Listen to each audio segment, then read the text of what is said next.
from Studio 1A in Snowflake Village. You're listening to Pod Bless Kentucky. All right, welcome to the show today, and here we are. We've got a great cast of folks with us today. We've got Dana. Hello. Hello, and then we have Sunny. Hi. And today, I am so blessed. I have an old friend with us today that I haven't been able to get into a recording studio in quite a while. So we have Nima. Yay! Yeah, Nima, not Nima on Twitter. Yes, exactly. So, I mean, if today is going to be a great day. We've got a lot going on. It is the 100-day mark.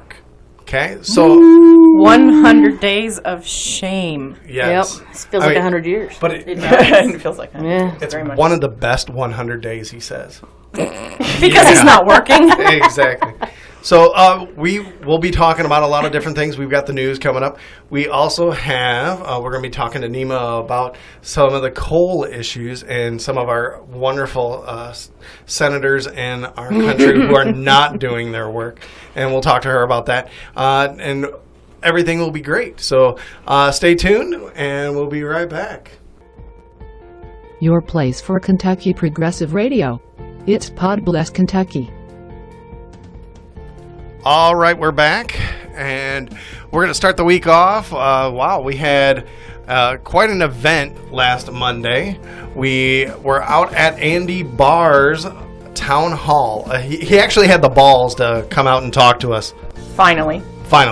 So we had a good time. A lot of rambunctious people. A lot. And, you know, people are really, there's definitely two camps to this. You have one side who's saying, if we didn't scream and yell at him every time he opened his mouth, and if we didn't call him out for being a liar and whatever, that it wouldn't have even registered to him that what he's doing people disagree with. And then you have the other side that's saying that was rude. Well, here's my issue is that it's frustration. I don't think it's anger. I think it may be leading to anger for sure, but people are so frustrated from his lack of response on everything and from form letters they're getting and from, exactly the Yes. form letters. So Nima, you when you actually got up there and you were able to ask him a question, and one of the things I noted about when you got up to ask him, besides the actual question, was that you actually called him out on his form letter bullshit that he continually sends you. Yeah, I mean, what frustrates me about the whole situation was that he gives his personal opinion. He tells me why you're wrong. He tells you why you're wrong for believing what you believe. And then he says, personally, this is why I do this. Well, my thing is that his position doesn't allow him the luxury of saying anything from a personal standpoint. He's paid to represent us. But see, they don't think that way. Yeah, I should be able to tell him to go out and cut my lawn, and he'll be there pushing that lawnmower. Well, they think that you elected them, therefore. Well, whatever they say is okay. Agree, yeah. Well, that they represent you, or he represents you. Therefore, your opinion represents your opinion, or his opinion. Right. They're in line. So he absorbs your opinion, but it's really his own opinion that matters. Right, because he is your representative. Yeah. Or it's the winning, whatever party he represents. He thinks that gives him a blank check. Right. Is it also we're going to talk about the coal miners' pensions and their health care. So is it that whatever best suits his party is how he will vote, because that's obviously the way it represents the people he's supposed to be representing? Well, that's what he Does that make says. sense? I mean, that's what he says. I mean, he says, everything I've read, he's like, well, hey, Trump won this much amount. Won by 58%. Correct. And he's always bringing that up, and I'm like, but you still have this other 40 whatever percent that's saying, hold on a second here now. What about us? And I think I would be a lot more at ease with the whole situation if he would just admit, hey, listen, I'm going to vote my party. I mean, that's what he's done. His whole he plan. has If he would the just line. stop lying Yes. instead of Yeah. Instead of saying this is the reason, just literally say, like Tom said, you're towing. I'm the telling party. you. And here's the PowerPoint the party gave us Oh my God. on the ACA. I nearly died when Or I the saw Paul Ryan AHCA. giving the same Yeah, one. HCA. HCA. Yeah, let's just change that by one letter. It's like, okay, yeah. So it's ridiculous. It's ridiculous. Now, what you said is like every time he opened his mouth that everyone booed him or anything. I don't. There was one thing that he did say that everyone agreed with when he said that he was pushing legislation for legislators not to get anything more than their constituents as far as health care and things. So not every issue that everybody booed. 98% of it was absolute bullshit coming out of his mouth, and Right. everybody was booing. Well, especially because Monday night, didn't Congress... Yeah, it was either Monday night or Tuesday Tuesday, morning. yeah. We find out that Congress is exempting themselves And their staffs. Right. and, Yeah. and their families from Pre-existing. Was it the pre-existing Yeah, it's conditions? pre-existing and something else. And to be able to keep the benefits that the ACA has Yes. for them, their families, and their staff. So, Yeah. Yeah. Brilliant. Which is jacked up. Well, how can you say it's a horrible thing, but say, but we want to keep those things? Right. We're It's not special. beneficial to you, but it's beneficial to you to have everything Choice. cost more for you. But a choice. Have that choice. Remember, that's what they kept saying, choice. Yeah, which brings don't me wanna to get this. started There was to this choice. lady. There was Yeah. this lady there that told me I was lying that I had the kind of health insurance that I had, and freaking come to find out, Nima, Yes, you have the same health insurance. I do have the same health insurance. Dana, I have the same has health the same insurance. health insurance. I don't have choice, So really. and she even no well companies. We don't really have a choice That's of right. companies. That's right. But I'm pretty damn sure I still have health insurance. Yes. Yeah. So Yes. let's move on though. I'm wondering if her employer took away that choice. Ah. She claimed she was an insurance agent, and that's how she knew I was lying. Well, I'm sure her head of her insurance Sure. agent makes the decision of what so she's insurance just a they little have. secretary. Oh yeah. Sure. Yeah. Just a little peon. So Sure. that was Monday. Okay. The interesting thing, believe me, on this situation, on that town hall, I wanted to get all kinds of audio, but nobody wanted to talk coming out of that place. There were a lot of folks that were just really angry and were so upset that they didn't want to put their voice on a recorded message. And I don't blame them. I mean, I would rather them go out into the polls when 2018 comes than actually and take that anger there than put that anger on our show. We'd love to hear their voice, but I would like to hear their voice in the voting booth instead. Agreed. So, all right, so that was Monday, okay? And so, Nima, you did talk to him about the coal miners' pension. Can you give us a little bit about this whole situation with the coal miners' pension and health care? Okay, so basically what's going on is that many years ago, the government made a deal during a strike, okay, back in the 40s, to get men back on the job.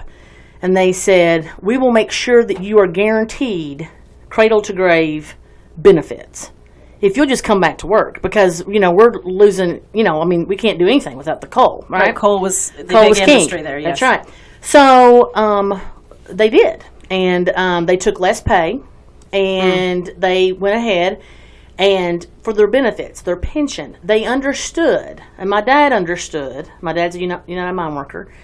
He understood that $3 more an hour today isn't worth a pension and your benefits when you're 65 years old. If you make it to 65. If you make it to 65, that's Yeah, correct. because a lot of these guys are putting their lives on the line. Sure. Dangerous job. Sure. So basically, my dad would say, I'd rather have $20 an hour and get full benefits than $23 an hour and not get shit. Yeah. I mean, that's basically the concept, right?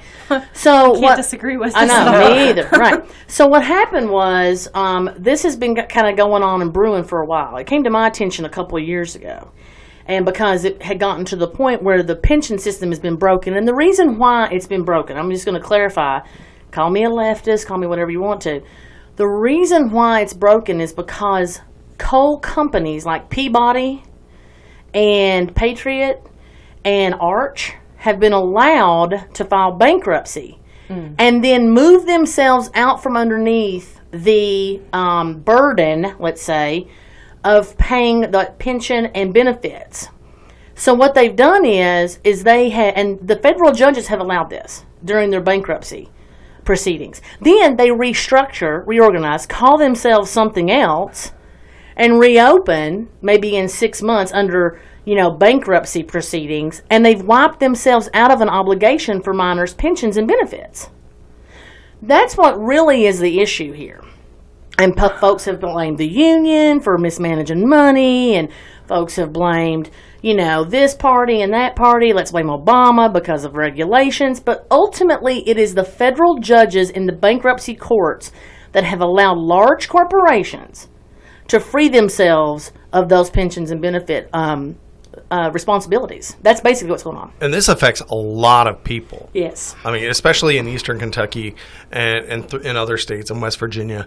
This is something that's really important because there's less than 100,000. Yes. There were 100,000 coal miners at one time in the 90s.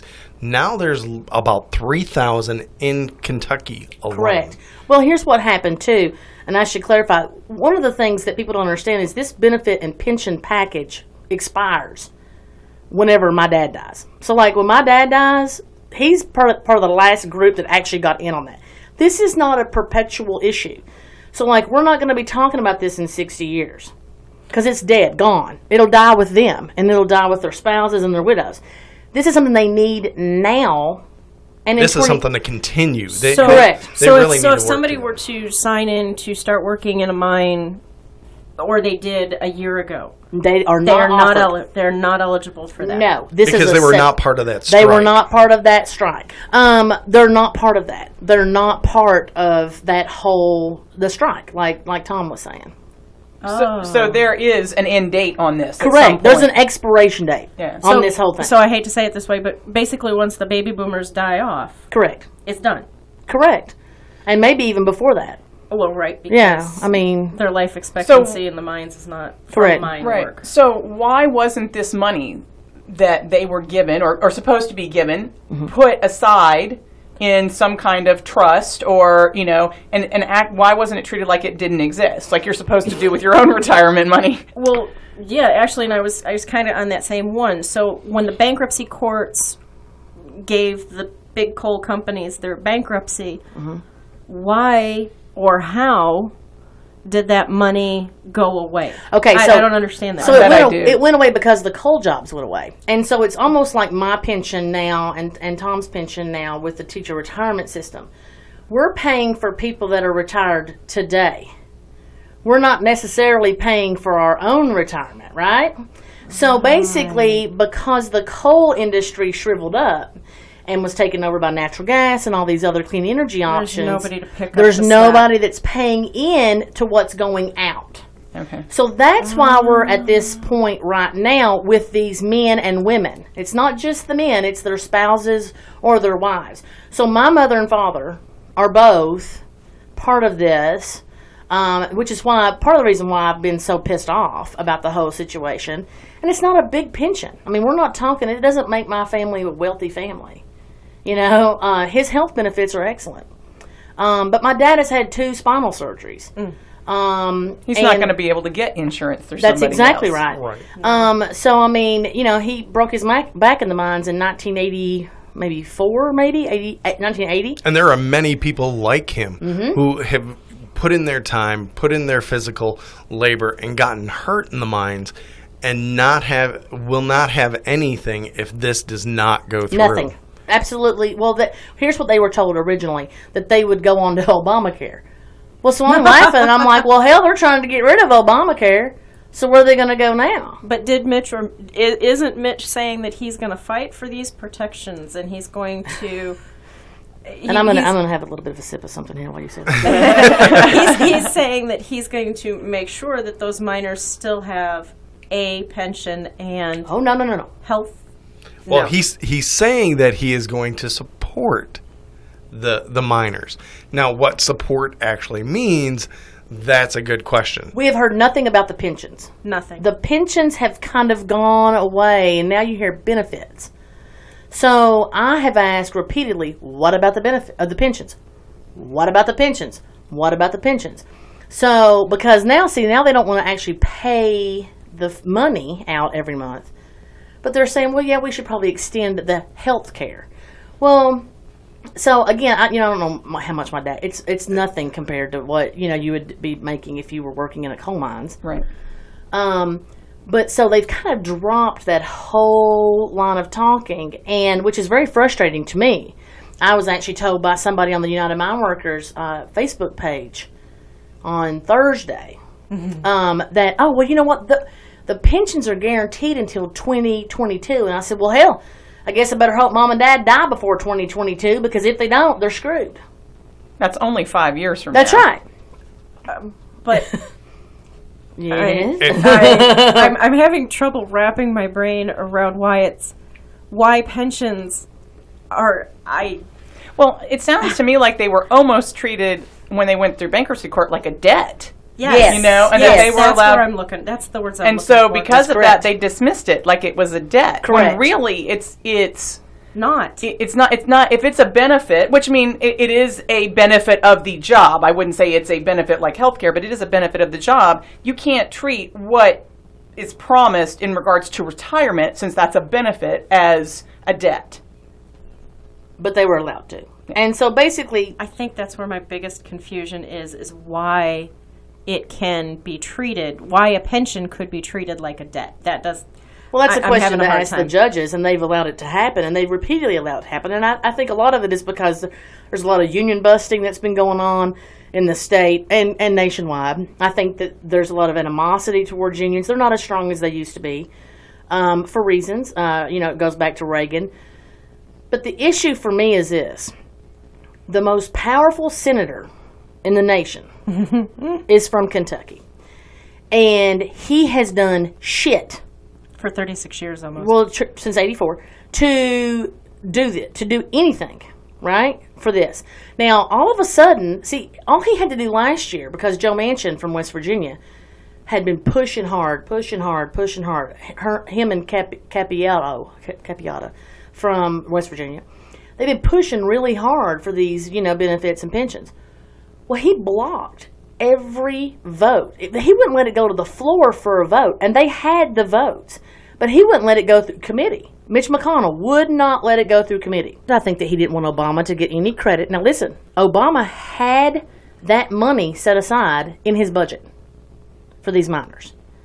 So, but McConnell, I don't think, and plus, as I started looking at everything, how these nominations and how all this has gone, if you watch Manchin's vote, I think he's got Manchin by the short and curlies and has said, here's the deal, you're going to vote for Gorsuch, or I'm not going to or do the I'm pension. not going to do the pension. Follow Well, the money. Follow the money. Manchin's Follow the money. daughter has a connection in with Mitch Correct. McConnell. Uh-huh. So that might be the short and curlies that he has to be able to play that card. If I remember correctly, that the Manchin's daughter, Yes, she's is the insulin person. Yep, she is going to be coming up. EpiPen. She's going to have a Senate House committee meeting about the cost of these EpiPens. And it might go a little easier if you start voting the way I want you to do in some other in these nominations for Gorsuch or Sure, any sure. one of the cabinet members. If you start looking at it, it really pisses you off. And so for me, one of the other issues has been that, I don't think that miners should be political pawns. That's period, end of story. Right. And that's what's been going on. I mean, this is somebody's livelihood. Hardworking people that die for your company Correct. should not be a pawn. I mean, people should not be a pawn, period, end of statement. Correct. Your constituents should not be a pawn. I don't understand how people keep falling for the same, story over and over and over again. Mitch McConnell did the same thing this past election, saying we're going to protect coal, we're going to make sure everything happens. And 3 days after the election, it was, those jobs aren't coming back. Correct. Yes. I mean, so you can lie about it this entire time, but now once we're all done, I'm going to let you know that was just a load of shit. Correct. Right. Well, unfortunately, Eastern Kentucky is considered the forgotten world when it comes to some candidates. And so it's very easy for Mitch McConnell to go down there and make promises that he'll never keep and be able to pull it away. Yeah, I'm not exactly sure, what the deal is. I know that the frustration that I hear from a lot of people is why are minors voting for these people that don't have their best interests at heart? We all know the ACA has provisions for black lung care, which is a huge issue. And I hear that quite a bit. And I think what I've noticed more and more, at least on social media, is that when people are talking about Eastern Kentucky coal miners, and specifically, they say those people. I don't know why those people do that.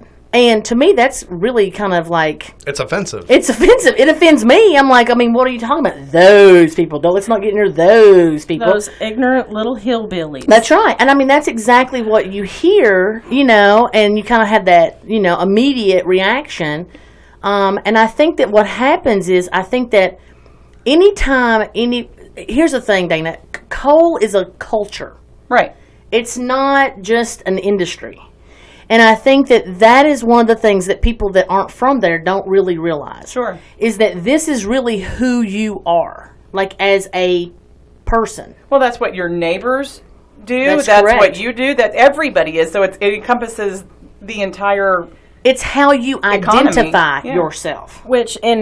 So I grew up in Michigan. My family worked for GM for, a couple 100 years. I mean, Right. So literally Henry Ford. The auto industry. Well, Henry Ford literally bought one of our farms to put wow. plant on. So our family is also, and our family isn't unique to that. Correct. And I wish that more people, specifically from, the North, the Rust Belt, as you would say it, could actually understand that it's the same damn thing. No, and I believe that. I believe the auto industry is so tied in, especially in Detroit and Michigan, in Flint, so tied in as well as the coal industry is here. Well, yeah, And a lot of that's because a lot of people moved up there to work in the auto industry. A lot of people. So, and it was before, but like when the coal industry started having troubles, they all came up to Michigan to work in the auto industry. And when the auto industry started to falter, Correct. they went running back down to Kentucky to work in the coal mines. Correct. And so we actually have, it's an interesting It's a connection. pipeline. A pipeline, that's the word. And I always heard they got caught in Cincinnati in the middle, their car broke down, they ended up in Hamilton, Kentucky. That's what I've always heard growing up. That's kind of how that makes Cincinnati, sense. It makes sense. and so that's what I've always heard. That's funny because my brother lived in Tucson, and I used to say that people were on their way to California and their wagon wheels fell That's off. right. I've always heard that. The car broke down in Cincinnati or Hamilton, they just stopped and stayed. And My point is that I wish that more people not just could understand that there's that pipeline and how interconnected the Rust Belt is to the coal industry, but really, you look at auto industry collapsed, you look at Flint, and people, really it's the same thing. You're seeing the exact same thing. Exactly. It's in your blood. You don't want to leave. That's Correct. home. Correct. And that's, your whole world from the time you were born until the time you died revolved around the auto industry. Sure. Which is why we drive cars like crazy men up there. I agree. I do think that is a huge, huge point. But again, I think that the auto industry is kind of one of those things too, where I think that it's almost kind of easier, I think, for people to understand in a certain way. I'm not trying to piss off anybody, but I think it's easier for people to see because we all drive cars. Exactly. Right. We don't understand that when we flip the light switch on, a lot of times They that's always coal. make more cars. Well, I was gonna It's hard to make coal go It's into the right. ground. Yeah. Well, and how much of Kentucky is dependent on coal? In terms of electricity, it's quite a large percentage, is it not? Well, it was, and I think they're moving. I think it's gone down quite a bit. I don't have the stats on Because it's become a lot cheaper. natural gas. And it's become more difficult to get the coal out of the ground. It's not it's not cheap. Right. It's much deeper. The The veins coal that's are- left is The much seams are deep- right, smaller. seams are small. So It's much more dangerous to mine, too, correct? Well, it's always been dangerous to mine, but now you see People don't want to, companies don't want to spend the time, and that's why they're working on all these deregulations Right. and all these things, which is only going to make it, much more dangerous. I think back to the Scotia mine disaster, which happened in mine and Tom's hometown, and not only did the mines blow, but then when they sealed it off and then had to go back in to try to get the men out of the mines, their bodies, it blew again. And so the inspectors got blown up. And they had to seal that thing for many years yeah. because they were like, you know what, here's the deal. Like, it's so dangerous. It's so highly combustible. And so the thing is that I always think back to Scotia. And it was something I think that growing up there, you always... We'll remember. Even It- if you it's were young, something- and I was young, but Yeah. I remember my mother kept the newspaper article. A friend of mine's dad was killed in it. So there's all these things that people just don't fathom, I guess, is the best way to put and, it. And there's an easy way for people to become desensitized by Right. it because it's not part of their world. I mean, Those people. Those people. I was going to laugh when y'all said that because when I hear those people, I think Trump voters. I don't think coal miners. Well, unfortunately, that's the other issue here, Dana, and I'll bring this up. Another thing I hear is, well, they voted for him, so fuck them. I have a problem with And that. I'm going to tell you something right now. My dad has never voted Republican a day in his life, and would never vote Mitch McConnell, and hell, I wouldn't either. So, and I wouldn't say they exactly voted for him. No. They viewed it as this is a guy who is promising us more jobs. Right. And So they voted for jobs rather than right, and I for agree the with that. I person. think, and I do get upset with people who don't try to understand the reasoning behind why people chose, to vote the way they did. And I don't think that every coal miner voted for Trump. I don't think that at all. I think a lot of people. But And I'm sure every coal miner didn't vote for Obama. Exactly, either. Right. exactly. Right, but you have to have some sympathy for people who are doing what they feel is the best for their community and for themselves because they're believing what they're told. And how can you not have sympathy for hope? We talked about, especially when Obama was elected, about having hope for some change, and that's what they want too. So how can you, that person, no one, is your enemy, but you can't think of that person as the other side when they're really thinking that they're trying to put, food in their kids' food mouth. on their table. Yeah, They just exactly. want- They want to Right. pay their bills. well, and I think And that's they- the other thing. And they want their pensions. They want their pensions. They want their benefits that they've fair. had. Well, and here's the thing, and Dana had written down Friends of Coal. What's interesting is that Friends of Coal is actually a PR campaign ran by the coal companies, the Kentucky Coal Association, and it's been great. And For the it's coal been- companies. for the coal companies. Exactly. I mean, everybody's bought into it, hook, line, and sinker. And Friends of Coal is not even a Kentucky thing. It's Yeah. actually a West Virginia. yeah. That's right, And- and that's the thing. But we bought more license plates Yeah. Oh, Friends yeah. of than West Coal. Virginia. Well, every time I see that, and I see the sticker slapped at places, I think Friends of Coal Companies. That is Sure. not the No, miner. that's me If you too. were a friend of miners, you would speak out. You would, The miners do not benefit at all No. from Friends of Coal. No, and what's so funny is that actually we have a sticker on our car more as a joke. Friends of Coal. My husband has one on his car, but I think the issue is that we've been bamboozled in Kentucky. Mitch McConnell has bamboozled. You can see him changing the narrative. If you hear him speak now, I supported this. I created this legislation. La la la la la la la. Well, my question is, where the hell have you been? And why the hell is it now all of a sudden, important for you to get on board with this? So I think that's the thing. My anger, and I would make no mistake, I've been super pissed about all this. I know you guys know me personally, so you're like, holy hell, like Nima's gonna burst a blood vessel over Yeah, here. Like getting kicked out of the If you want to Senate see or her the anger, House. all you got to do Yeah. is go on Twitter and look up Nima, not Nima, and follow her, and Yeah. you'll see the anger. Yeah, I don't make any apologies for the fact that I think that, we are being bamboozled. And this is kind of the shell game we've got going on here. Like, don't pay attention to the ball. What shell's it under?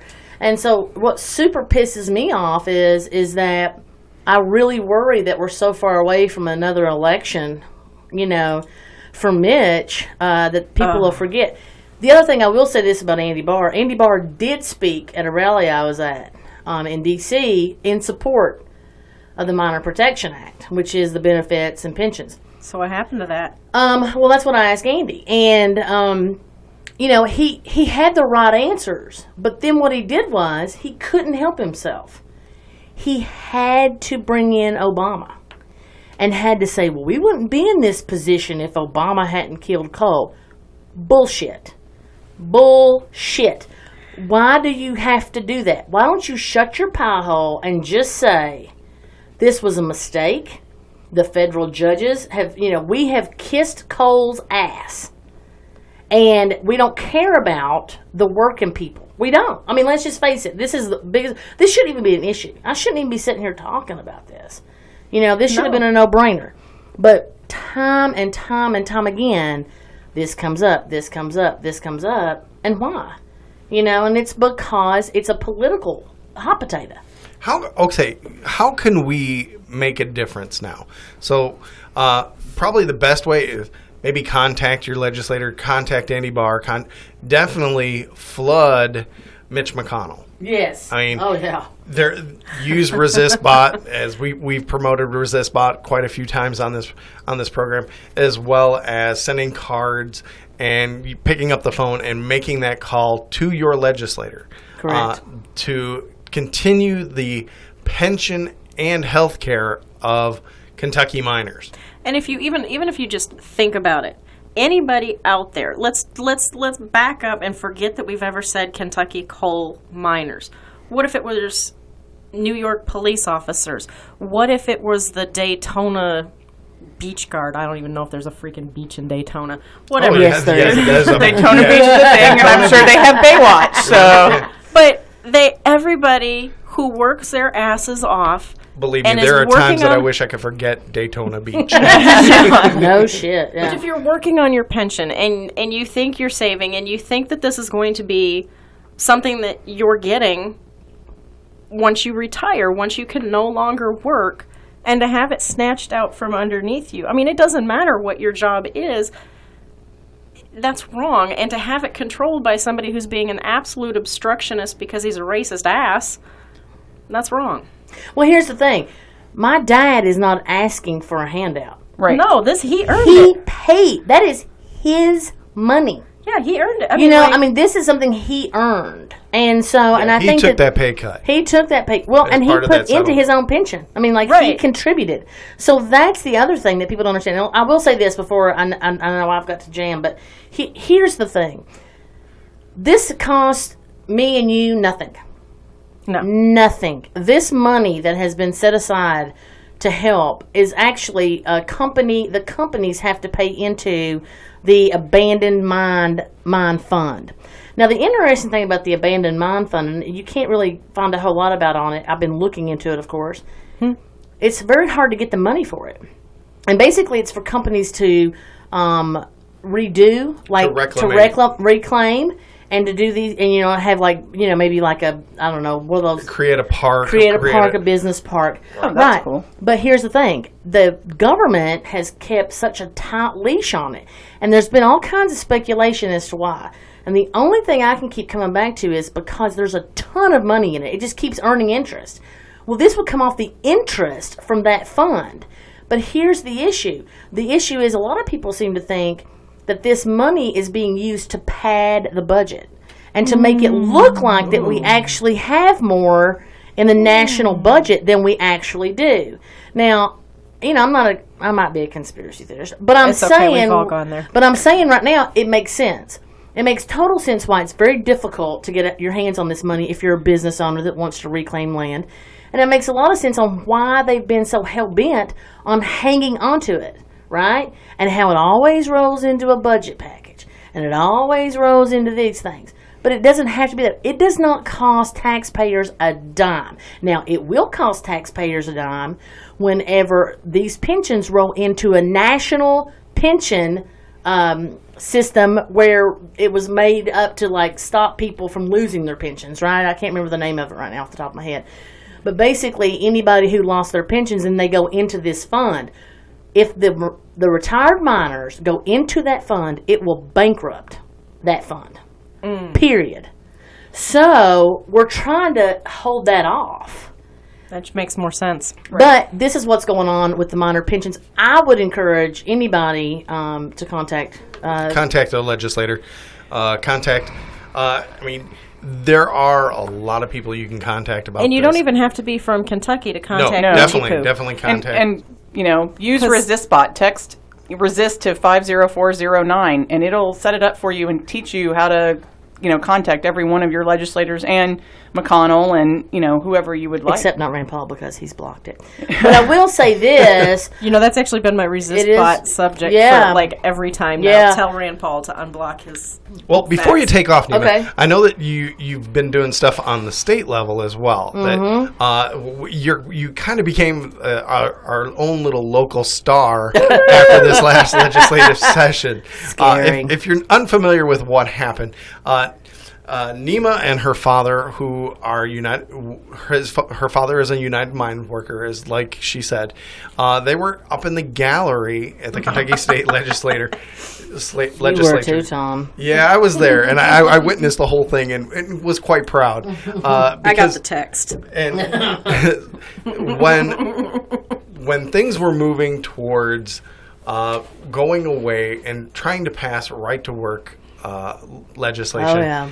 Nima was the voice of reason from the gallery. Scary, but true, And what did you say?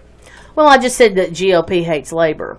And I really believe that in my heart of hearts. I've never seen anything that the GOP has ever put through that gives a shit about working families. Middle class working. Middle families, class yeah, they labor. don't. They don't give a damn. And what happened to you?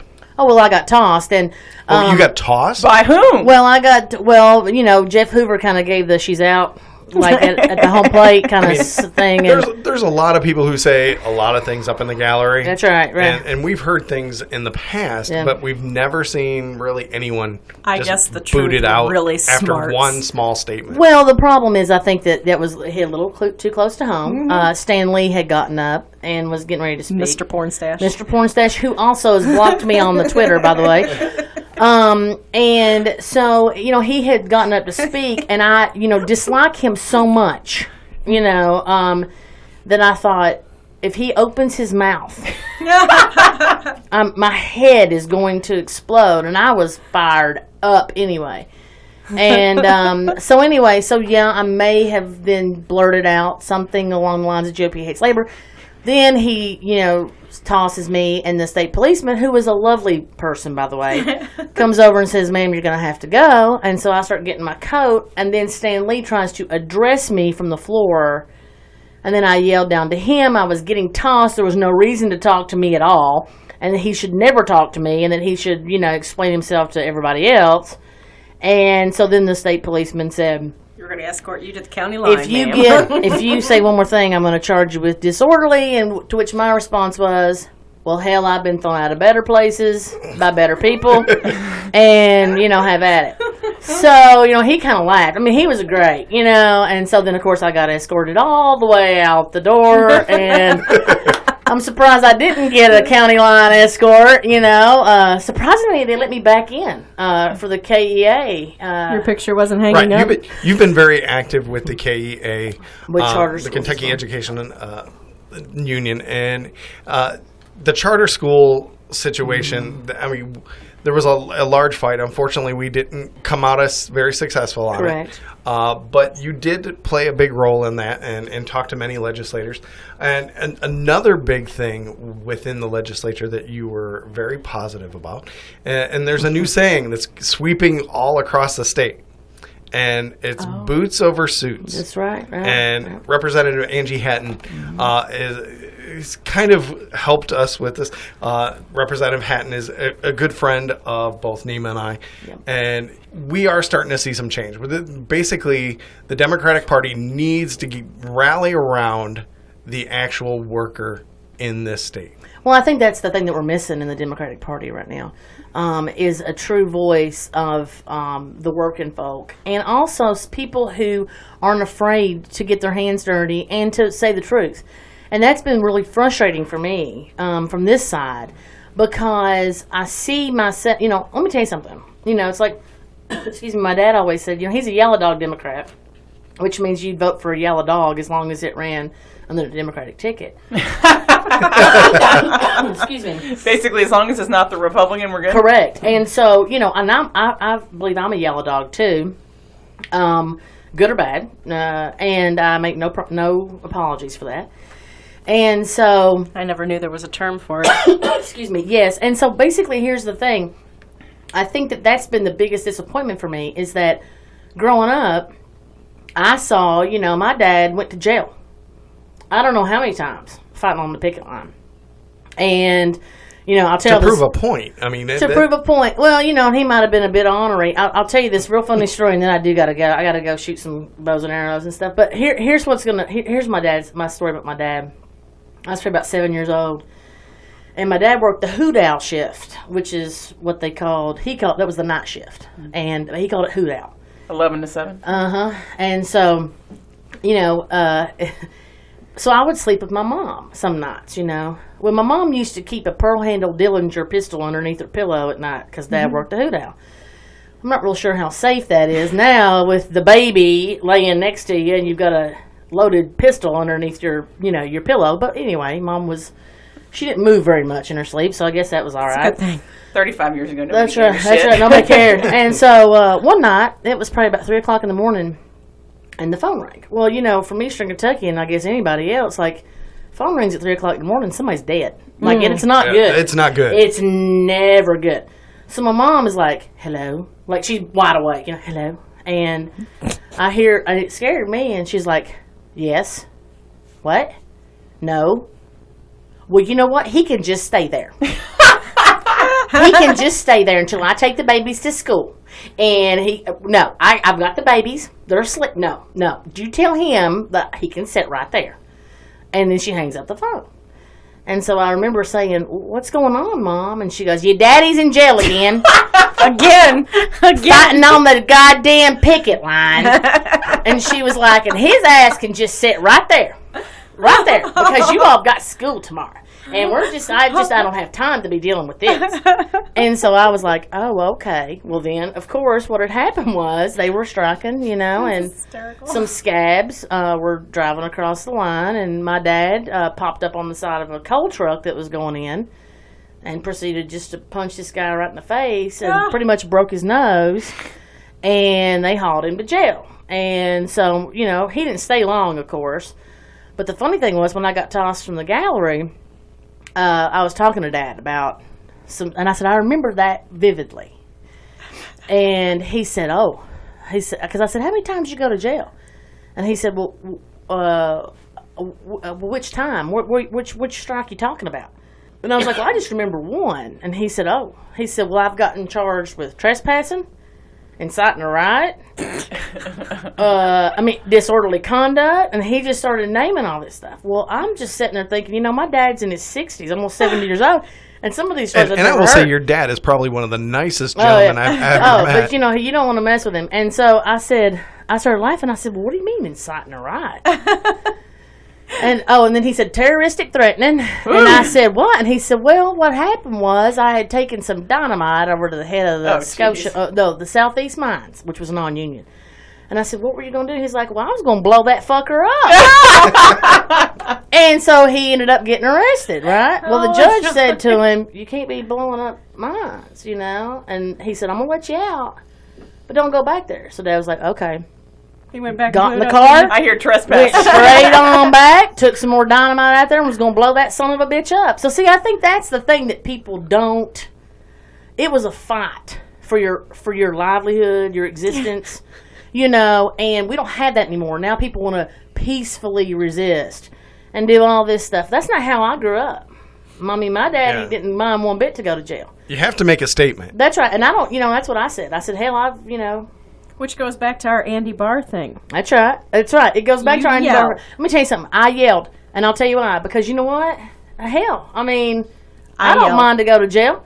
You know, everybody should go to jail at least once. And so, you know, and I'm afraid of the anal probe. Well, no, That's I'm fine it. with that. I'm fine with that. But I'm just going to be honest. You know, that's I just don't want to be anybody's bitch, but Well, I mean, you already are, Dana. You I don't know, know. I just don't know it. But I mean, that's the thing. I think that we've lost that fire and drive. Yeah, that's one of the things the Democratic Party really needs right now. It needs a fire under its belly, and just to get that fire there, to get everyone going. Well, we had this discussion the other day is that, you know, it's easy to be a conservative because it's absolutes, and liberals just talk everything to death. Sure. Sometimes we need action, not talking. Well, I think we have room for everybody, and I that's agree. the thing about the Andy Barr thing. Yeah. I think we have room for people like me who are saying, "Listen, I'm not going to put up with this shit anymore." Right. And I don't mind going to jail. And hell, my mom told me, hell, I'll bail you out.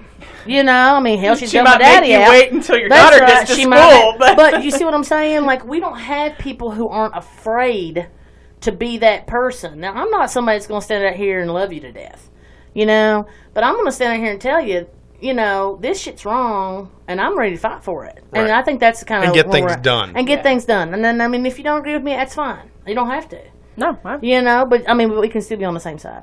That's so right, I appreciate y'all absolutely. having me on. All right. but Well, I'd like I to gotta thank go Nima shoot for some coming stuff. on in. It's been a great time. It's been a long time since I've been able to actually have you in the studio, and Nima for coming in. Yay, Neiman. You'll come back and visit us again? Let's do it again. Absolutely. All right. The best part about getting together with old friends is enjoying a delicious meal, and Blue Apron makes that possible. Blue Apron, it does it all. They provide everything you need, if it's for 2 people or the whole family. Blue Apron provides everything you need. They are a fresh ingredient, pre-measured system that helps chefs at all levels create great meals like roasted pork and mustard pan sauce, or Nashville-style catfish and with red cabbage and apple pecan slaw. It is so delicious. To try Blue Apron, all you have to do is go to Pod Bless Kentucky, click on the link, and get $30 off your first order.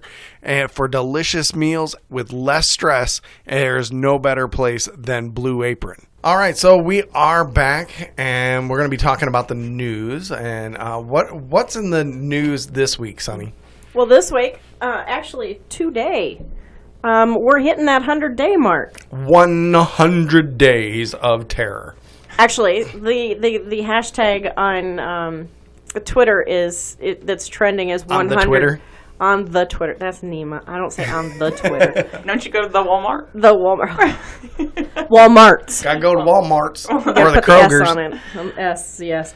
The hashtag, though, is... You know, I say that, and I do say that all You the time. do all I the say time, but I'm Kroger's not and gonna say- Walmart's. Anyways, hashtag 100 days of shame is what's... You know what? Did every president celebrate the 100th day of their administration? Every president is not a celebration. It's a marking point. It's a marking It's a point. marking It point. is And see what they can accomplish in that short a period of time. It's a benchmark. Right. Not necessarily what you can accomplish.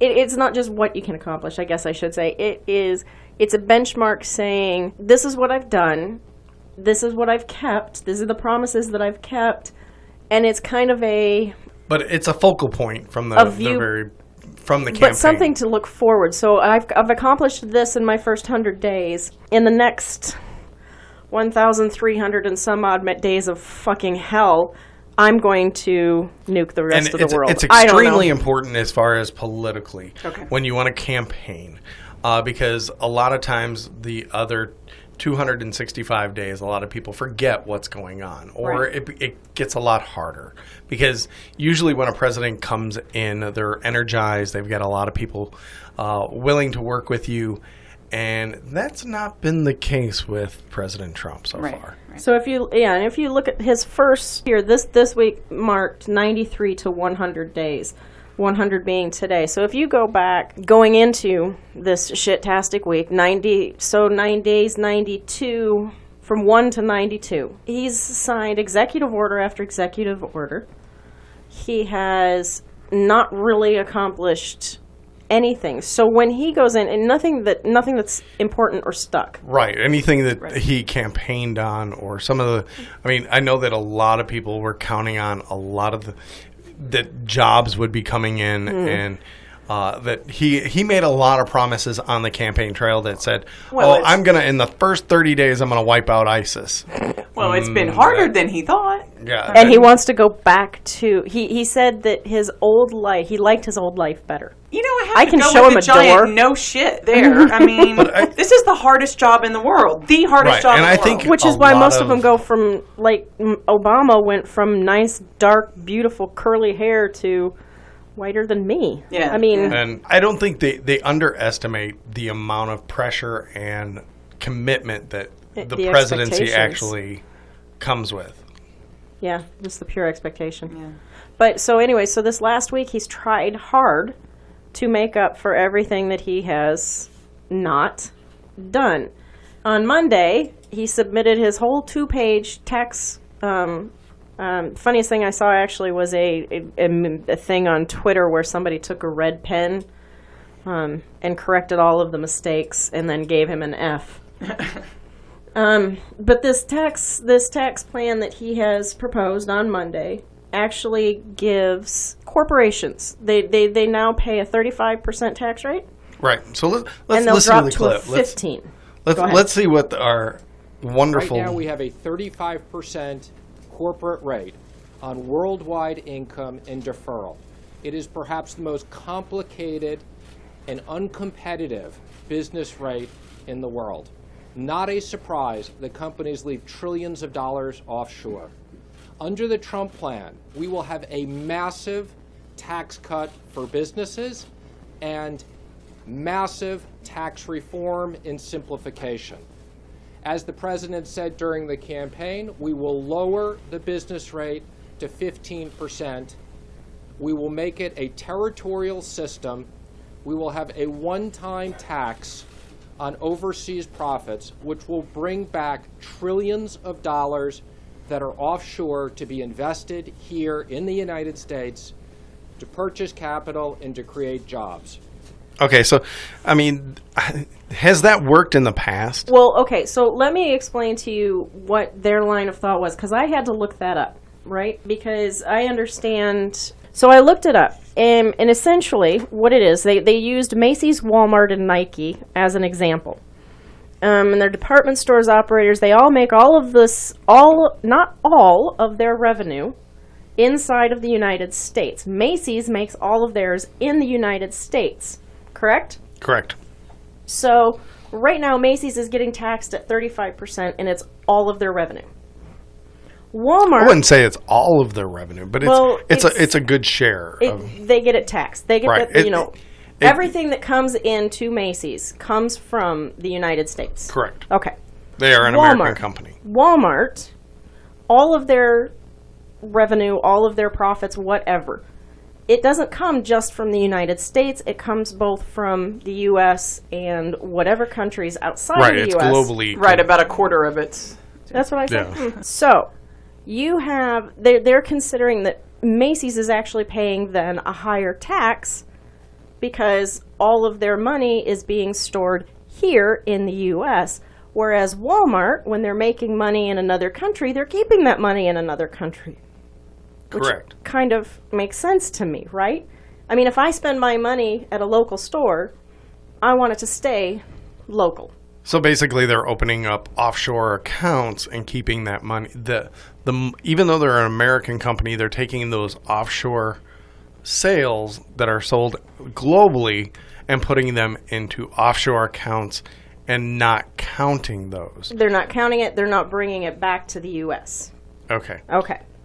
So what that would do then is instead, and this is the part that makes absolutely no sense and somebody needs to, they're just going to drop the corporate tax rate to 15% for all of them. Well, they've always considered saying that we were paying way too much taxes compared to other countries, We're not. and we weren't. But that's not even my point. That's what I don't understand, and I need help understanding. If Walmart is making money in Indonesia. Indonesia, How can you tax them here on what they're paying in right? Indonesia? So cutting their taxes here at the 15% doesn't do anything for the money that they're still going to keep over in Indonesia. Right, but they're saying if you pay less taxes here, they can actually create more jobs. They want to do that trickle-down economic thing. Well, they know doesn't work. But from what I understand by looking at this, it's also that they're going to be trying to get them to pay taxes on the stuff that's in offshore. But they can't. You can't force that. Is that? I mean, am I misunderstanding? That's kind of what. Being an American company, they would be But if able that to money because it is would be not filed as- in. But if that money is How not. can you force them? If it's an Well, offshore because account they have now, to claim what they made as an American company on their taxes at the end of the year. So by saying that, they can go, okay, well, we offshore sales of $300 but how is, billion. I don't How understand do you- how, how can it's you- going to change. I don't understand how it can change. So- If they have the money in an offshore account right now, and they're not paying taxes on that, They're saying that they're going to force them to pay taxes on it. Right. but and it's by not in their lowering plan. But by lowering the tax rate, they're going to force them to bring the money back by. Right. That And doesn't make sense. it's not to going to me. work. It's not going to work. Trickle down doesn't work. They've proven they don't put the money into jobs and they don't put the money back into the economy. No, but I mean, we know the trickle down. I don't understand. I can't. All right. All they have to do is say jobs and people stop listening. Very true.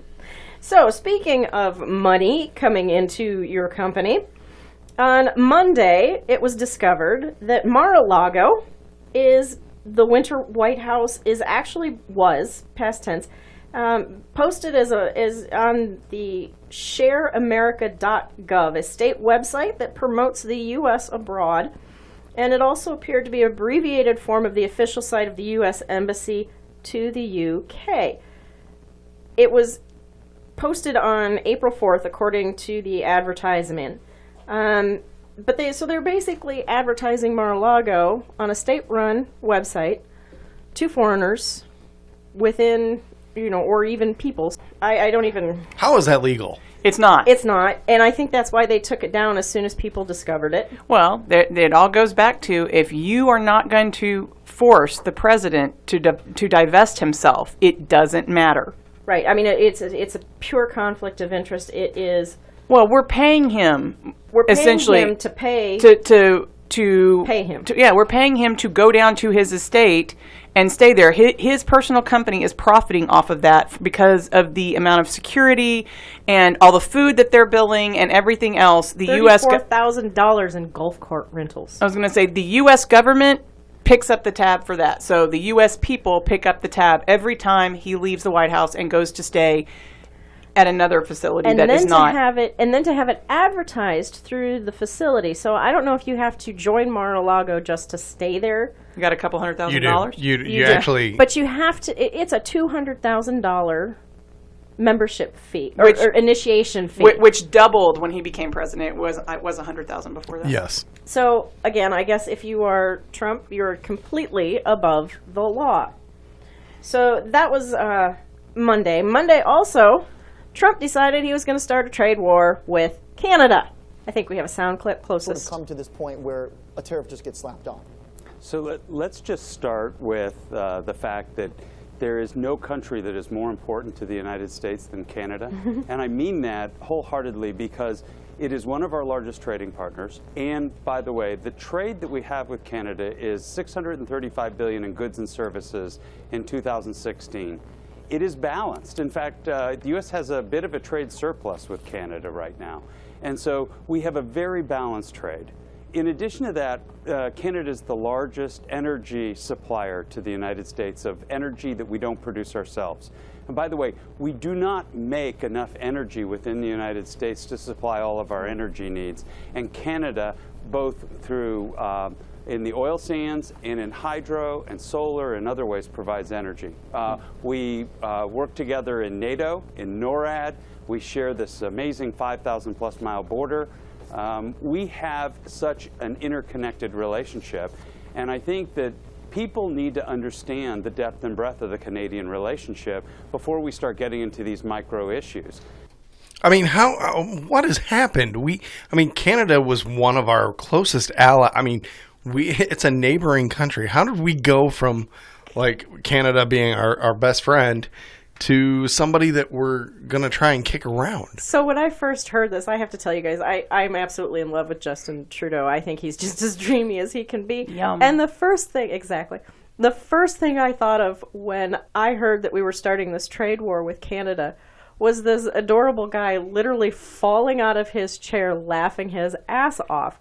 I mean, this is ridiculous. Like he said, it basically is a zero out. Yeah, it is the best ally in terms of that. It's zero net gain. It's even Steven for both sides. So we are... And we actually are dependent on them. I don't know. On each other, you know? I mean... Well, we cannot... I don't know if it was in that clip, if we didn't hear it.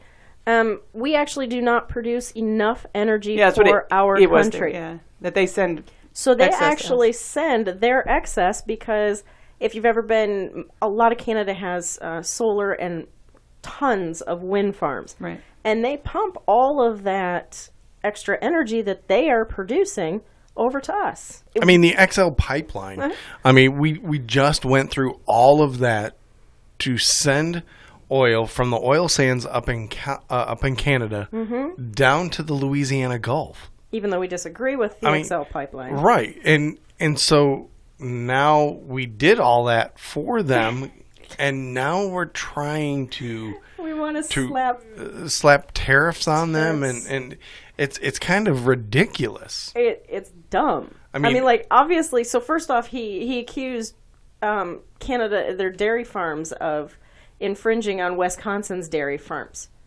And talking about how Wisconsin and Canada share a border. And I actually had to look it up. I was like, wait, I don't No, think, they don't I share don't a think border. they share a border. I grew up in this area, and I don't remember that being so. But to me, it just shows his pure ignorance. I mean, you have to be completely daft to not know that Canada is our partner. I mean, like, we're a 50-50 partner. Next thing you know, we're going to be building the Northern Wall. No, actually, Canada will build the Northern Wall. I was going to say that. And they can wave at us from over there. Hello, how are you? We have health care. You don't. You don't. We have health care, don't you know? Sorry. Sorry. The most polite people I've ever met. Okay, moving on.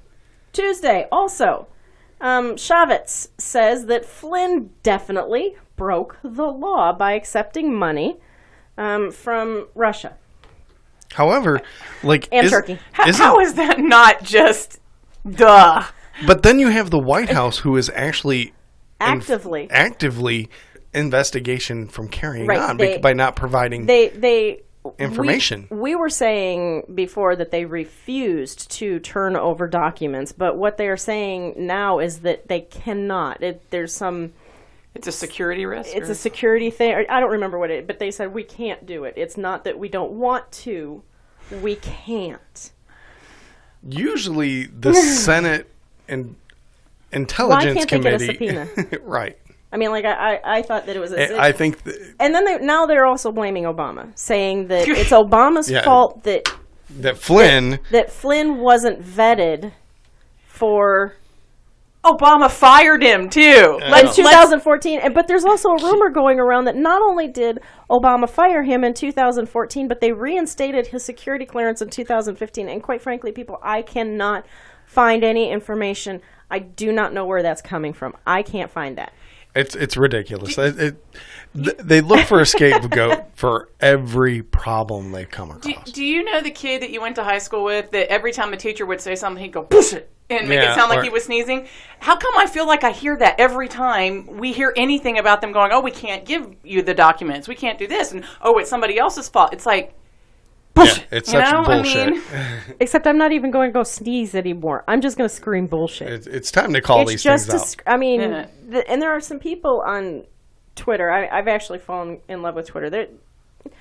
They're doing some amazing investigative reporting, and if you folks are not on Twitter, I mean, it's something that really you should involve yourself in and get to know your legislators, because a large amount of information is put out there every day by the hour. If you're like Nima, not Nima on Twitter, it's getting blocked by your legislators. Yeah. So my whole goal is to eventually be blocked by Andy Barr. I think Rand Paul is well on his way to blocking me because I keep bugging him about, I want your fax number, I want your fax number. Yeah, the reason being is because many legislators, because of ResistBot, which we talked about earlier before, they are beginning to change their fax machine numbers. You're a coward. Because they were being inundated by the large amount of faxes that were coming in through ResistBot and so they figure the best way to take care of it is let's just change our number. It's kind of like when you have that old girlfriend that you don't want to deal with anymore. So you change your number and she can never find you again. I will find it. Yeah. I'll find it. All right. So You're that ex-girlfriend? I am that ex-girlfriend. I will be the stalker. So speaking of tweets, Trump he sent out a whole string of tweets as we were preparing for a government shutdown, right? So first he blames Puerto Rico, and he's saying that they're causing bankruptcy, and Democrats want to give Puerto Rico funding to cover its outstanding medical costs, let's see, and it's an Obamacare failure. That was tweet 1. Tweet 2, I want to help our miners, I wish Nima was here, while the Democrats are blocking their health care. And these were sent out in a succession. I believe they said that this was like in a matter of like 3 minutes. They were just boom, boom, boom. Next one, what's more important, rebuilding our military or bailing out insurance companies? Ask the Democrats. Next one, Democrats used to support border security. Now they want illegals to pour through our borders. Next one, as families prepare for summer vacations in our national parks, Democrats threaten to close them and shut down the government. Terrible. How are the Democrats threatening to close them down? Why? Do you The Republicans are in charge. Yeah, I was going to say 4 years ago when they were going through this crap and, it was happening then, it was the Republicans who shut the government down because they didn't want to work with the Democrats in Congress and with Obama. And I'm really, really, really tired of the pot calling the kettle black. It's frustration to the nth degree, and well, in Puerto Rico, okay, so let's just back up. We'll start out with the Puerto Ricans. It's a U.S. territory. It's a U.S. territory. So is it not our job to bail their asses out? I think there yes are a lot of and no. Yeah, there are a lot of people like who don't understand how that works. I will be honest. I might not know. All right, so let's say if like California, when they were going through all the financial problems that they were having, when the state was actually on the brink of bankruptcy. Right. So it's difficult for the federal government to step in and actually bail them out. What happens usually is the state rebuilds, changes their budgets, and then rebuilds from what they have. Well, but from what I understand, the actual problem with Puerto Rico, why they're facing this bankruptcy, is because of Medicaid costs. They don't have the infrastructure. They don't have the revenue, I guess, to right. cover They've these always Medicaid had a difficult time costs. with revenue coming into that province, or not the province, Territory. but a territory. So, it's a very difficult situation, and it's not something that's brand new. It's been going on for quite a few years, and it's one of those things of does the federal government come in and try and help with their economy to make it better without actually bailing them out? Yeah, I'm kind of...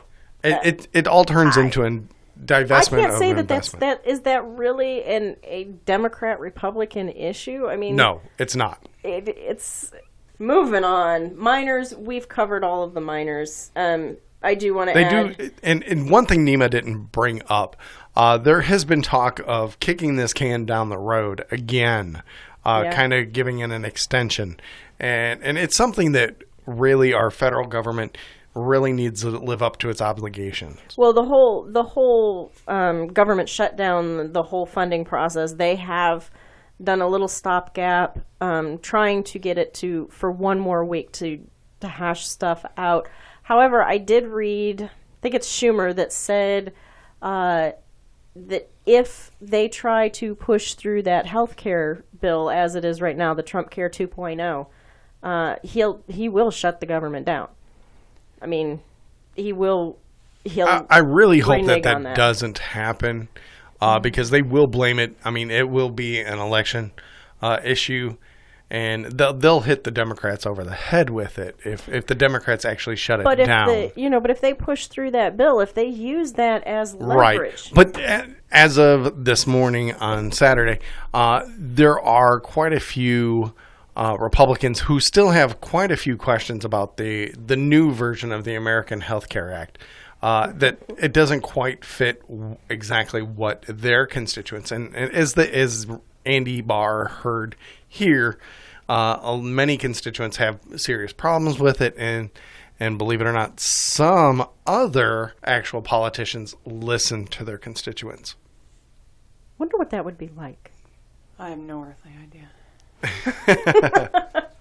So what's happening in Kentucky news? Oh, Kentucky. So we actually have very sad news, and it did make national news Friday. I'm sure there's been other stuff happening in Kentucky, but it's been totally overshadowed. Friday, a young man, 19 years old, walked into a small cafe on Transylvania University and proceeded to ask students what their party affiliation was. Are you a Republican? Are you a Democrat? And the first group of girls, I guess, that he approached, two said Republican, and one did not answer Republican. Nobody is saying what this young lady answered. Well, he did tell the one young lady, because she said she was a Republican, and he said, "You're safe." He said, "You're safe." He pulls out a machete, I don't know how you just walk in with a machete. Pulls out a machete and proceeds to whack at her. She's okay. She's going to be fine. Yeah, she was in the hospital with non-life-threatening. And this was the young woman who did not answer.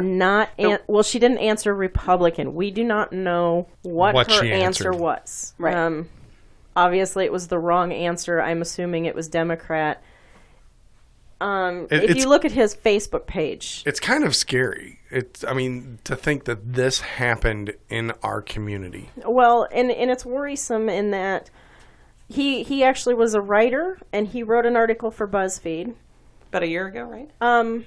Well, no, it couldn't have even been a year ago, because in his article he describes how he knowingly applied to Transylvania University, being a huge conservative. He was already a Trump fanatic. If you're from out of state, Transylvania University is a liberal arts college, at one time considered the Ivy League of the West, the Harvard of the West, before the turn of the 20th century. It's a very, very strong school in central Kentucky. Well, we'll give him that. So they it is a private school. It's a very liberal school, though. Very liberal. But they definitely have Republicans. Right. I mean, for liberal, they've got their Republicans. His Facebook page is very radically militant, very radically right. He very much supported Trump. He bashed, I don't know how else to word it, Hillary Clinton and every Democrat on his Facebook page. It was a very militant, very radical, very right-leaning. I guess what I'm saying is, he went after people who were not Republican. In his BuzzFeed article, he did talk about how he felt he was ostracized, how he didn't have any friends, and it was all because of the liberals' fault. He ended up having to drop out of school, according to him, and it was all the liberals' fault. He ended up having drug overdoses, and it was all the liberals' fault. This is his article.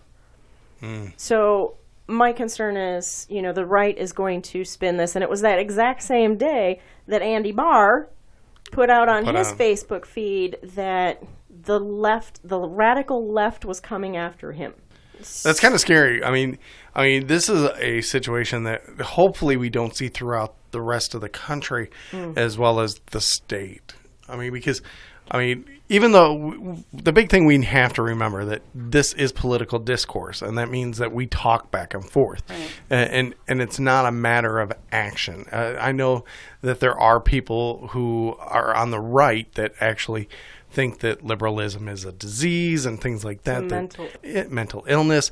But the only way that this country will survive is if we have discourse and we actually talk about it and kind of find the things that we can come together on the in-between. So here's my concern with it is that we already know that a young white man and a young black man can commit the same crimes, and the black man is automatically going to be given a harsher sentence. And, you know, we've seen it happen time after time after time with examples in the media. Right. And it seems to me there's a lot of potential to spin this as he's mentally ill. I do believe he's mentally ill.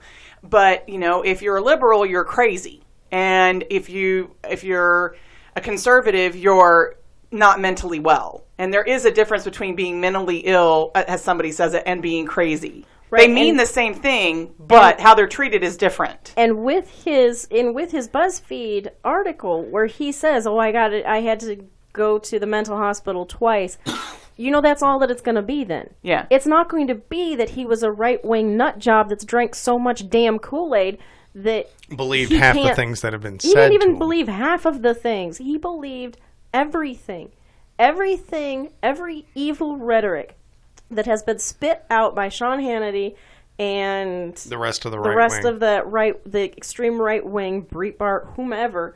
He believes it, hook, line, and sinker. Right. Is that a mental illness? Possibly. Maybe. Could be brainwashing. I don't know. I don't care. But it does need to stop. It does need to stop.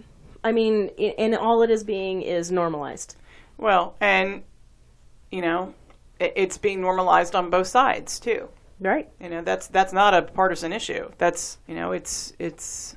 Oh, I'm not saying the left doesn't. It's a scary world we live in right now. Yes. I mean, in the Trump 100 days, I mean, we have become a country so far ripped apart that we have to come together. Yeah, we got to get back to the middle. I mean, we have to. Not even a middle, just common ground. Common grounds. Yeah. We have to be able to do civil discourse. Yeah. And sometimes you have to agree to disagree and walk away. All right. So unfortunately, that is our only Kentucky story for the day. Okay. And we're going to take a listen to what's happening in the late night crew. So let's see what everybody has to say this week. 44% of Americans approve of the job President Trump is doing as he approaches his 100th day in office, while the other 56% said it's only been 100 days? That means...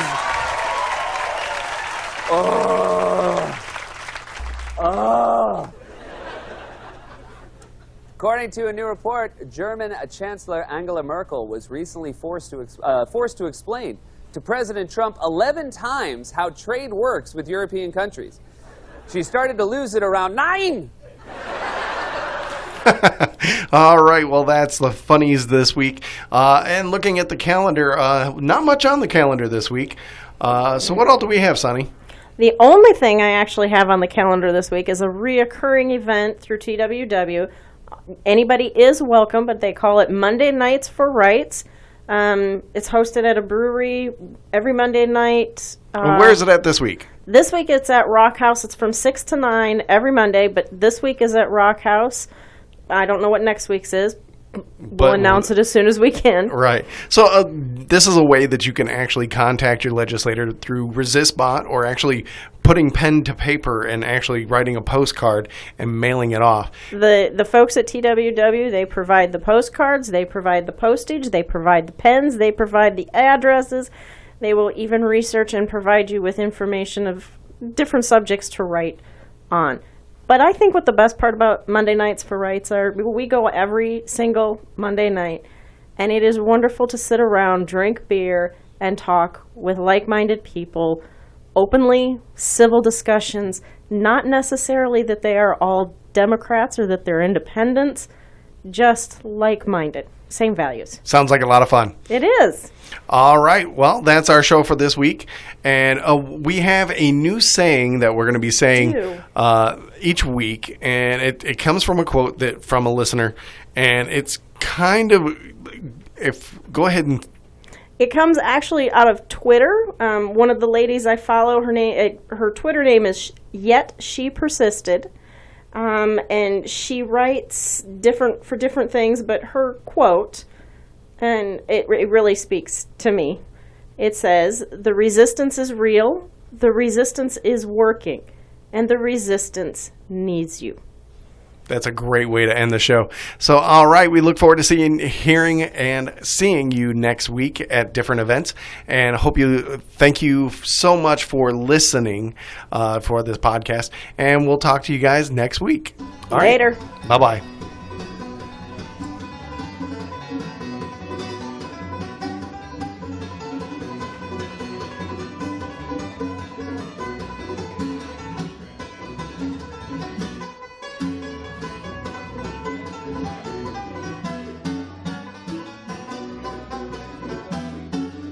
You're listening to Pod Bless Kentucky.